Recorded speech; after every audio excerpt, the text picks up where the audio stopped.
Welcome to the Futurist Foster Podcast, powered by Raise a Child. I'm your host, Nancy Mogi. I was adopted at 17, and I'm ready to talk all things foster and adoption. Someone has to.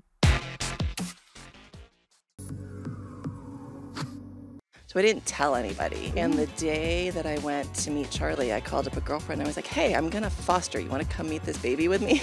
He had been considered hard to place. The second I met him, I'm like, I'm moving to Mexico if they want this kid back. Oh, I'm adopted. I don't have a dad. But, my mom can be both. She's tough. Do you think you'll ever talk to your biological parents? Any journey that's worth taking has its challenges. That's kind of a hit. We're all humans. Hello, everyone. Welcome back to the Futurist Foster Podcast, powered by Raise a Child. My name is Nancy Mogi. I am your host, and I am being joined here today by a very special woman who has joined me on my path of foster care advocacy. We met on the Raise a Child board, and she is one of those people that has used her talents to really make the world a better place than when she entered it. So please join me in welcoming foster to adopt mother, Maggie Bolhman. Hi, Nancy. Hi, Maggie. You've seen the podcast since it was just like a little idea, and as I was talking it out, you've been so supportive of it. Of course, my pleasure. How did you really dive into the nonprofit sector and change the system a little bit? So I've worked in the nonprofit sector almost all of my career. I've been working at a nonprofit arts organization where I'm the executive director, which I absolutely love. And what is it called? It's called Piece by Piece, and we help individuals who have experienced economic hardship, trauma, loss, homelessness, rebuild their lives through arts, wellness, and healing. Mm-hmm. We offer free mosaic classes, and then for those that are interested, they get certified and they get employed by Piece to make beautiful mosaics. You can just go to piecebypiece.org and you'll learn about the amazing, talented artists who are a part of the program and learn about the classes and how to become involved. That will be the first link we put in the bio, everyone. I want to take it back to how you decided to become a foster to adopt mother. By the time I got to middle school, I started to make some really good friends, and one of them, my friend Stephen Overman, was adopted. Him and his sister and his brother were all adopted. Beautiful. And he was like my bestie growing up. That was your first experience seeing adoption. Yeah, and it was just always a part of our lives. His family was very open about it. And then growing up, did you always know you wanted to be a mother? No. Honesty, straight to the point. Definitely not. I don't know if you would say I had delayed adulthood, but I was in no rush for anything. And so it wasn't until I was... At your own pace. Yeah, in my late 30s where I thought, if this is going to happen, I need to think about it. And then how did you navigate into, wanting to have a kid? Because there's multiple options. You can go into surrogacy, adoption, having your own kid. How did you end up fostering to adopt? I had grown up with adoption through my friends, and in my family there was adoption as well. 2 of my cousins are adopted, and they're some of my favorite people, along with their mom. So it was always just a part and always kind of there as a possibility.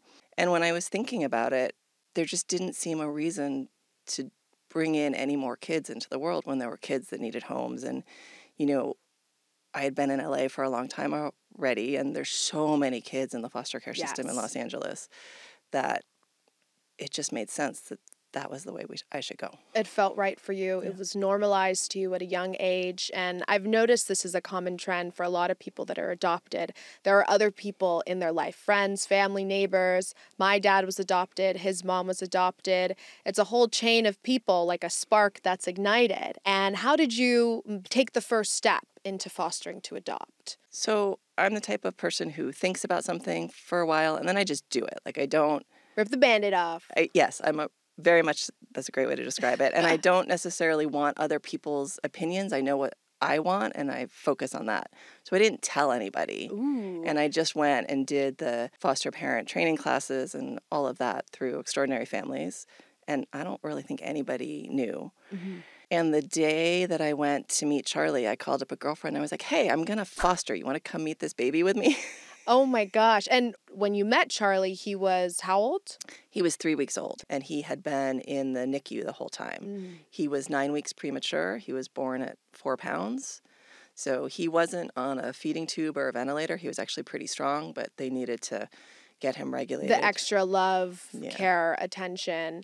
And that's a lot also to, one, be a new parent. It's not like you had 9 months to train and read the books and really prepare for this very specific moment. And then to have a baby that, you know, at that point, their health is so important. It can go one or two ways. When you picked him up from the hospital, what was that experience like? It was crazy. Oh, okay. When you foster, you prepare for a certain age group or age range. And I had signed up for elementary school kids. Oh, not a newborn baby. Yeah, I wasn't at all prepared. Yeah. I had nothing for diapers, formula. I had nothing. All of it. Like I said, I went with one friend and we met him, and then I had a couple days to get ready. Mm-hmm.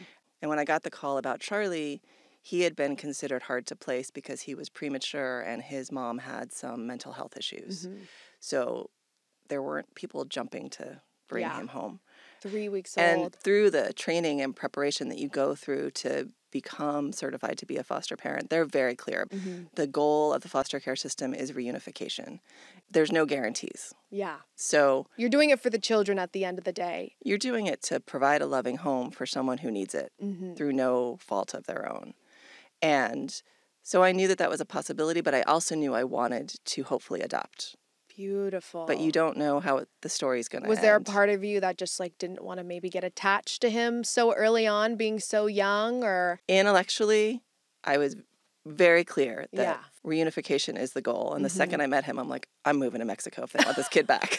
Like, that was it. You felt that bond. Thank you so much, Maggie. We're going to switch gears and we're going to bring Charlie in right after this break. Yay.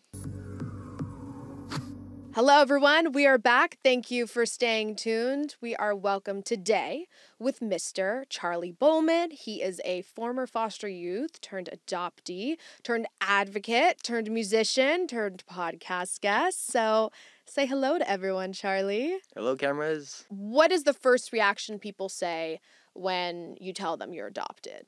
They'll either just like stay silent and get like awkward or try to change the topic, which is like, you know, I understand because it's an awkward thing. Like, they're just not used to hearing it, despite them probably knowing like 10 other people that were adopted. Yeah. Like no one says it. Like, how does it come up that you were adopted in a conversation? Like, you know, people ask like questions about my mom or my dad. You know, of course I don't have a dad. There's my mom. Yeah, mom's 2 in 1, mom and dad in 1. Yeah, so then I'll be like, oh, I'm adopted, I don't have a dad. And they're going to be like, oh, okay, you know. And it's like, you don't need to feel bad for me. You can just say, like, this is my life, this is that. What do you hate hearing from people when you say you're adopted? Honestly, I don't really get offended that much because I know people aren't going to, like, be outright and mean about it because I know it can be a sensitive topic for some people. People never really say anything mean, but it kind of bothers me when they just, like, bring it up in conversation where it isn't really necessary. Like what? If they know I'm adopted and they're talking with me in a group of people who don't know I'm adopted, then they bring it up and then the other people start asking questions about it, and it changes the subject into something that like. And it's so a part of you. Like it's like you have brown hair and you're adopted. Like they're just two things you can't change. They are what they are. Like what are you gonna do about it? One thing I do want to bring up with you is your bio family. What is your relationship with them? So I've only met 2 people who are like actually blood related to me. What were they? Who were they to you? My 2 half sisters. Okay. And how old was she and how old were you when you met her? You know, she was like 1 year old and I was... Oh, she's like a baby. Yeah, she's a baby. Like, who the heck is this guy? And then the older one. She's really young too. Yeah, she was like 6 when I met her, I think. Yeah, and that's also like, how do you tell a 6-year-old? Like, hey, this is your brother you've never met before. Yeah, you know, I remember that day when like I saw my 2 sisters and I was like, oh my God, there's more of me. It's like someone like put me in a cloning machine or something and just popped out 2 little ones.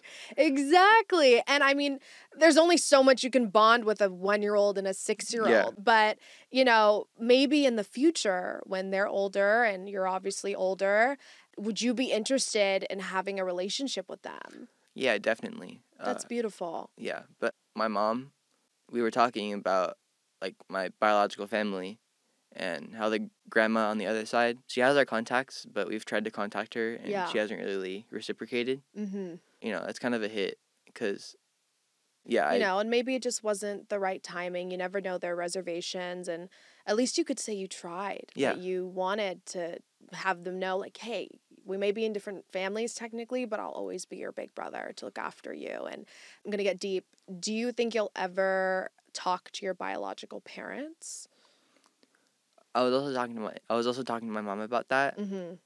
Like, it's scary because I don't want to go there. It is scary. They'd be like, "Who are you? Why are you here?" And it's like weird. I'm okay. Sorry, it's not weird. Some people can say that's rude, but like, it is scary. Yeah. It's really scary. Yeah. It's hard. I mean, it's already nerve-wracking to meet someone you've never met before, let alone someone that, you know, maybe, I'm not saying you have a little resentment towards. With me, I definitely am working through my resentment and my healing towards my biological parents.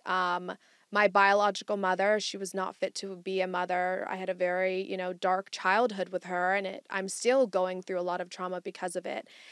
Did you, growing up, ever want to, like, talk to them more? Or you're just kind of like, like, they want to, they can reach out? I just know she's my mom. Yeah. But, you know, my biological parents, mm-hmm. you know, I popped out of them. Yeah. I popped out of my mom. And it's just, like, we're related. And mm-hmm. it's that sense that, like, oh, you know. Totally. Specifically growing up, I mean, I'm sure you had male figures in your life, but growing up without a father, was there a part of you that maybe wished your biological father would come around to be in your life at all? I don't know. Like, I mean, people don't say this anymore, but I'm sure, like, in the past, people would say, like, a father figure is important or whatever. Yeah. I'm sure it's slightly different, but, you know, my mom can be both. Like, yeah, she's tough. She's tough. She's very tough. Heck yeah. And I think that's so beautiful too, because there is also a stigma on single parents and certain parents going into the system wanting to foster to adopt and being single parents. Their applications aren't being put to the front of the line. They're not given the most priority, but you've said it perfectly of like your mom has been able to fill both of those roles for you. And thank you for sharing that. And now I want to go a little bit more into you and what makes you happy. I love my music. I play drums. And I assume your mom has helped you like really harness that skill for being an artist and playing your drums and supporting that passion within you. And if you were to say something to someone out there that is adopted, do you have any pieces of advice to them if they feel ashamed or just don't know how to talk about being adopted? It's just a part of your life, you know? Yeah. It's like you said, if like I have brown hair, that's a part of my life. So is me being adopted. It's not something that should define you necessarily and that people should like treat you differently because of it. Like, you know, we're all humans. Thank you so much, Charlie. That was course. amazing. All right, everyone. Thank you so much. We are back to the Future is Foster podcast, where we are joined by Maggie and Charlie Bohlman to share their amazing story of foster to adoption to family.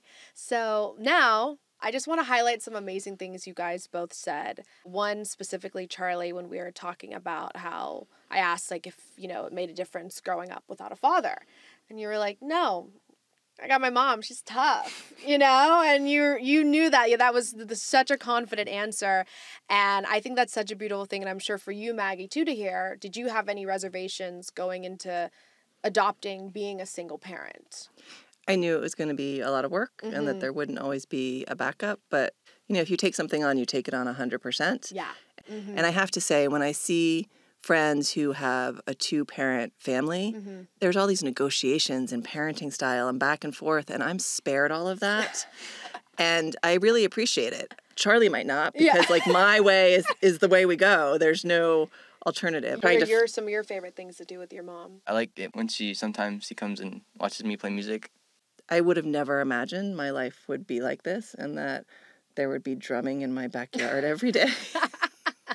But it's better than I could have ever imagined. And watching Charlie be who he wants to be is just, it's a total gift. Do you have any advice for parents that are, one, either apprehensive to be single parents, or apprehensive to be foster parents, or just apprehensive to be parents at all? Well, parenting can be tough, but it's also amazing. And I love watching Charlie find out who he is and assert that. It's just so magical, for lack of a better word. Any journey that's worth taking has its effort and challenges, and I would just say to people, if it's something that you want, you should go for it in whatever form that looks like. There's going to be challenges if you're a two-parent family, if you're a single-parent family, if you're a straight family, if you're a gay family, whatever your configuration might be, it's going to present its own challenges. But the rewards are wonderful. Well, thank you guys so much for joining on this episode of The Future is Foster with Maggie and Charlie Bohlman. Please click the link below to learn more about Piece by Piece and also Raise a Child. And please, if you enjoyed this episode, like, comment, subscribe, add some questions for Maggie and Charlie. And if you want to continue to support the podcast, you can read more about that in the description below. Thank you guys so much. Bye-bye.